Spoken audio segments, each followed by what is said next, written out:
Saya lebih nikmatin. Nggak sempat keluar negeri. Saya contoh ya. Dengerin temen udah kaya, kita main politik ada duit. Kunjungan ke luar negeri gue tolak. Ngapain? Buang waktu. Gue gak mau buat jalan-jalan dong. Ngapain? Gak mau. Terus kita pikir temen, oh iya ya. Ya udahlah, gue terima. Memang hidup ya begitulah. Tuh tau gak apa yang terjadi? Udah sampai itu. Waktu aku keluar dari Mako, ada yang nyuruh gue tuh, lu jangan di sini tuh, nanti bikin ribut lu. Mau pemilu, mau pilpres. Lu keluar negeri mana lu suka. Gue langsung keliling 15 negara. Akan diganti kan. Itu diganti kan. Jadi sebetulnya tuh, kita nggak usah terlalu ngotot sama keinginan pribadi, tau gak? Pencipta kita tuh tahu kok kamu butuh apa.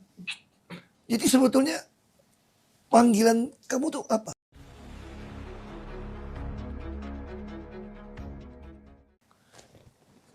Tiket udah siapin. Kau tolak. Sampai di Maroko. Kau tolak.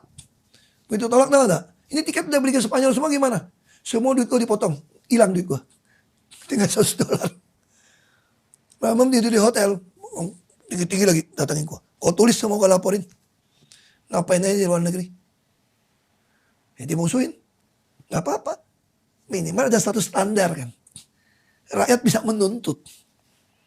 Kenapa lu gak keluarkan seperti standar itu? Kan kenapa? Konfusius ditanya. Berapa unsur untuk dapatkan kepercayaan, untuk dapatkan negara maju? 5 unsur. Ada negara, gitu ya semua ya. Yang paling penting apa? Kepercayaan. Pemerintah itu yang kuat, akan hebat kalau mendapatkan kepercayaan rakyat. Salah satu untuk membangkitkan kepercayaan dalam situasi ekonomi begitu kacau, lawan si Trump, ini lagi perang, gajah sama gajah, kita kejepit di tengah nih. Apa? Menangin hati rakyat. Trust. Lu mesti dapatkan itu gitu loh. Kan ada sebuah konotasi gitu kesannya, apalagi gara-gara yang kalau misalnya saya nge-google, saya research, itu pun yang saya bisa bacakan gaji tunjangannya berapa gitu kan. Jadi ada sebuah konotasi bahwa ya mungkin dia korupsi, bukannya bener ya, tapi mungkin dia korupsi gara-gara dia gaji kecil. Tapi ternyata gajinya gak kecil kan? Ternyata gajinya gede juga ternyata. Jadi gini itu udah gede korupsi orang juga. korupsi bukan karena gaji kecil atau besar. Karena keserakahan. Keserakahan akan meneruskan jabatan.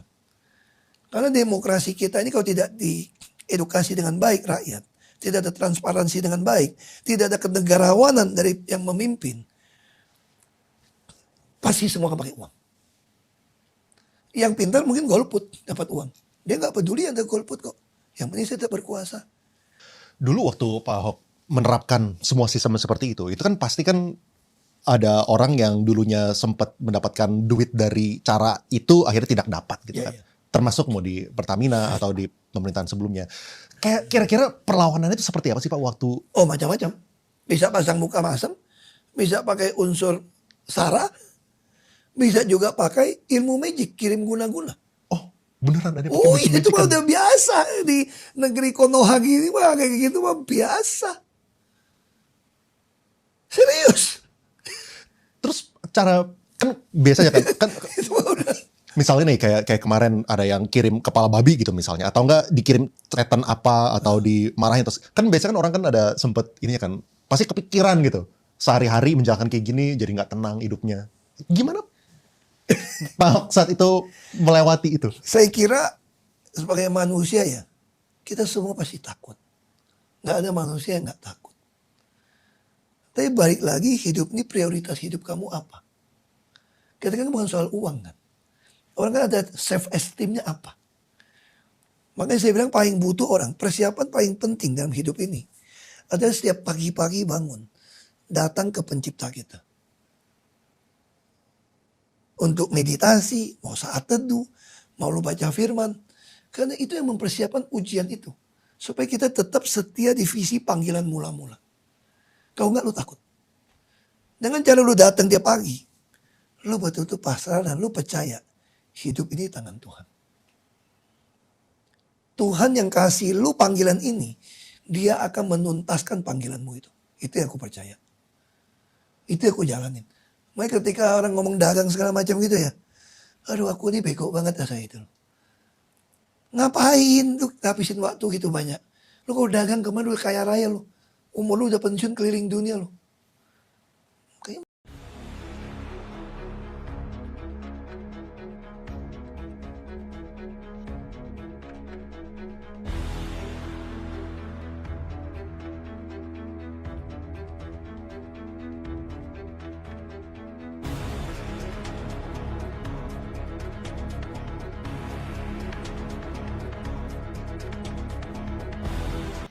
kita sepakat dulu ya bahwa Prabowo dan Jokowi untuk sementara ini rujukannya adalah 11-12 ya.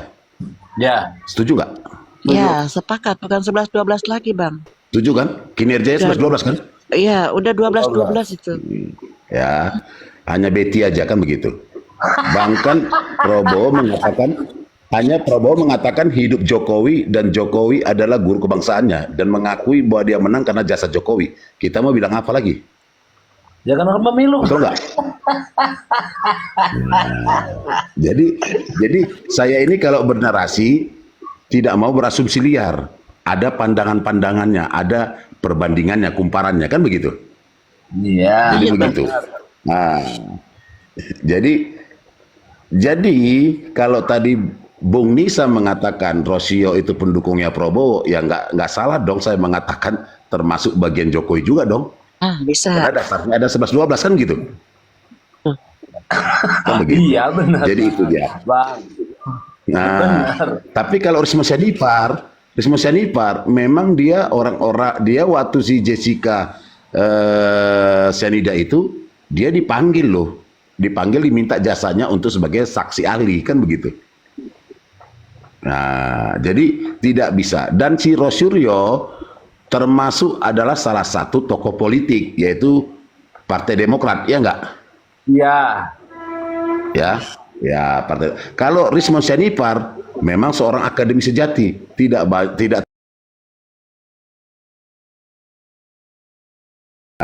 Jadi harus ada perbandingannya. Tetapi itu pun saya hanya bilang kalau untuk Rosuryo saya 50-50 deh.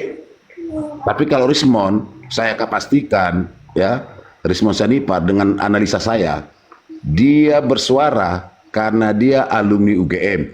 Wajar dia berbicara untuk menyelamatkan khususnya dirinya sendiri sebagai alumni dan buat juga teman-temannya yang alumni dan buat adik-adik mahasiswa yang lagi menuntut ilmu. Betul nggak?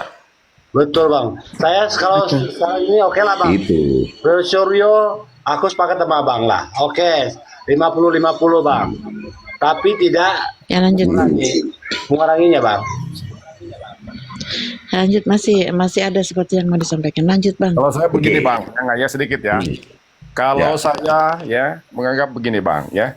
Dia ini kalau dia berkelompok ya, pembohong dengan pembohong ya Bang ya.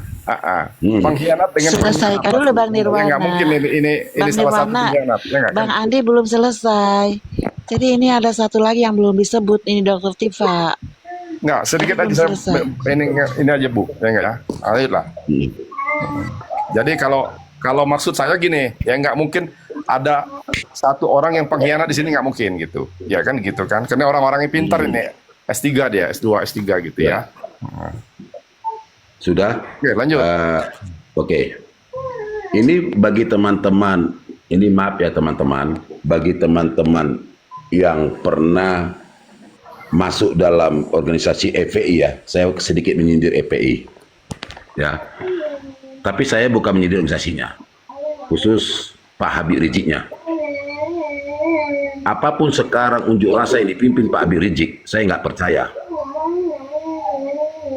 Kenapa saya bilang HBS dan Prabowo itu ibaratkan lepat sama pisang, nggak terpisahkan, begitu. Jadi hampir mirip ini Hercules dengan Prabowo, suatu cerita yang nggak bisa terpisahkan, begitu loh. Jadi apapun ceritanya, kalau bicara tentang HBS yang memimpin unjuk rasa, saya nggak percaya. Ya. Jangan kemana-mana, Bang. Itu satu dulu, bukan Delina. Saya kan sudah minta maaf tadi bagi teman-teman, tapi saya bukan satu mengkritik, lagi belum disebut bukan mengkritik EPI-nya, tetapi orang yang memimpinnya, kan begitu. Iya, Dokter Tifa belum disebut. Masalahnya kita di ini dulu lah. Jadi maka tadi jangan dipotong tuh biar selesai dulu gitu loh. Oke, siap. Dokter Siva itu seorang ibu ya. Dokter Siva ya. Kita bahas Dokter Siva ya. Tifa. Ya, Tifa. Salah lagi Bang Andi, nama orang Ya, diganti-ganti. Dokter Tifa. Dokter Tifa ini seorang aktivis wanita. Ya. Dan dia ini terkenal kritis orangnya. ya, terkena kritis. Tapi kadang-kadang ada cenderungnya sedikit. Kenapa cenderungnya sedikit? Ya, karena kadang-kadang pendukung-pendukung Termol ini mengkait-kaitkan Dr. Tifa ini adalah ke organisasi agama. Ya, karena Dr. Tifa ini juga pernah terlibat dalam organisasi agama. Jadi kalau saya percaya sama Dr. Tifa, tetapi bagi teman-teman Termul ada landasan dia kan gitu. Iya bang, ya paham. Kalau Bapak abang bicara Termul nggak akan cocok bang kita bang. Kita Ya. ya. Ya, Kalau jadi- abang bahas masalah Termul nggak akan cocok gitu. Ya. Nah, tapi kalau yang independen yang 100% yang nggak bisa dibantah Termul hanya Rismon Sanifar. Iya. Hanya Rismon Sanifar. Begitu loh. Makanya gue tadi bang marah tadi sama dia tadi, sama Barbara tadi. Makanya Sudah dibilang dia pendukung garis keras Pak Prabowo. Itu beliau tuh sangat-sangat kecewa, ini antara kecilnya sangat-sangat kecewa luar biasa itu.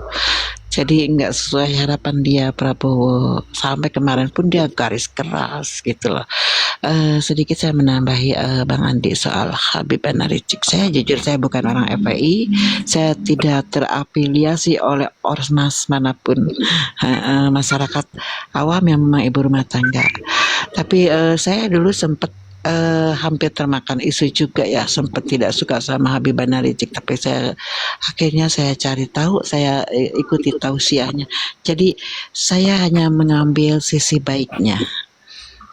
Masalah kedekatannya dengan Prabowo ya, memang dulu juga yang mendukung Prabowo waktu 2019 Habibana kan gitu.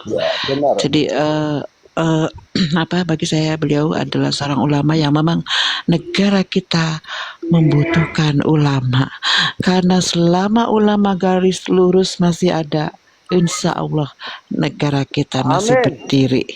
Tapi kalau sudah tidak ada ulama lagi, wallahu alam, kita tinggal menunggu waktu ini negara ini runtuh.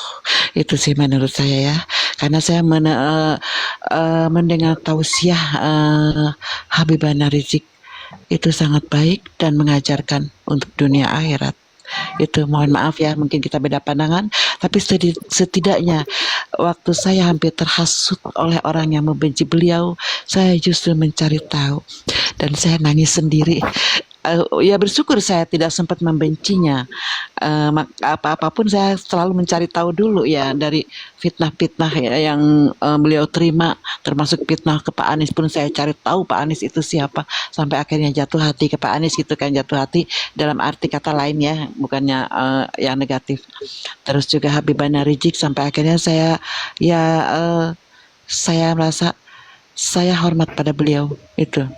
Saya di sini kita tidak bisa melihat hanya karena kedekatan antara Habibana dengan Prabowo, tidak seperti itu.